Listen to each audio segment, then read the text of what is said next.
This was more of an upper body only session because I will be playing football tonight, and as I have not done that in months now, I'm sure that that's going to be plenty stimulus for my lower body.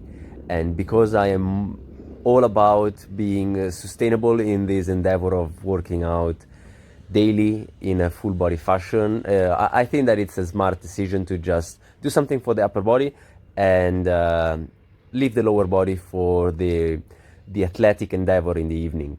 And even as the upper body was concerned, I did take it a bit easier intensity wise and focus a bit more on volume, in the sense that the amount of sets that I was performing per exercise was the same, but I was doing slightly easier variations, and there was a bit more of a focus on higher rep sets.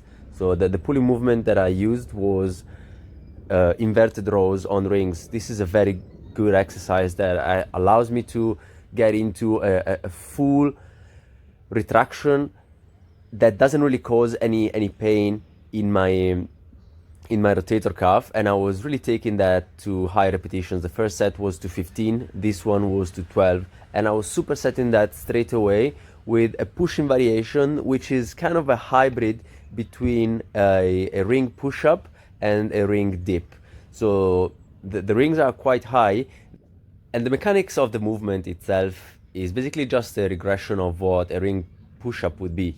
But the fact that I'm going down at an angle and not straight vertically, it has something of a dip, in the sense that I'm kind of leaning towards the fulcrum of the lever. So it's training both these components at the same time, while being something that I can manage to do for higher repetitions without really getting any discomfort in that region of the rotator cuff. And hopefully, by the virtue of exploring those ranges of motions in a pain-free way, and for higher repetitions, I'm able to get some blood pumping in there, and that's going to aid recovery. So I will be progressing these lower and lower as the body allows, and then take advantage of the versatility that rings have in allowing to manipulate different angles and ranges of motion. And I still think that they can be a very precious tool in aiding recovery. But then at this point,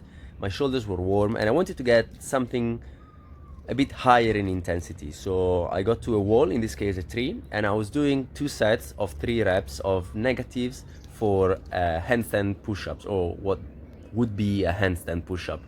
I was using a different angle, and also I wasn't keeping a very straight back. These two things allowed me to actually get a few repetitions in, because I was still feeling a ton of pressure inside the rotator cuff as the muscle was lengthening while the others were contracting, and I did not really want to get an intensity so high that I was at risk of getting injured. I was probably very close to the range that was safe for me to do, and I did not really feel like I was going to snap anything.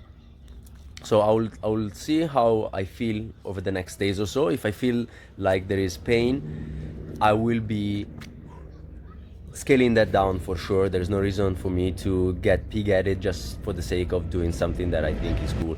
So I might be regressing to something like a pike push-up or something on rings as well that elevates that, so there is less of a range of motion and less pressure on the rotator cuff. But let's see, if nothing happens, it means that I'm good to go.